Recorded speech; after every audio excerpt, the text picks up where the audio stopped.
هل أنت متزوجة؟ لا، مطلقة. طيب إيش أكثر المشاكل اللي تواجهك كونك امرأة مطلقة؟ والله أواجه الحياة بصعوبة، أقسم بالله.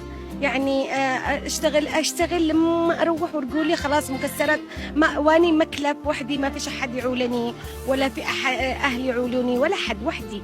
معي 4 بنات، تمام، أعولهن وأجري أكافح أكافح أكافح. والله إنني أروح بالليل دائما أبكي أبكي أبكي، أقول إيش الحياة ذي بداخل تعز، الحياة رجعت لا تطاق داخل تعز.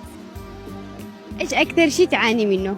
نقص المعيشة أولا حاجة، والمشاكل الأسرية. يعني وحدي أو البنات يشتين، إيش يشتين البنات؟ يشتين كل حاجة، طلبات كثيرة البنات.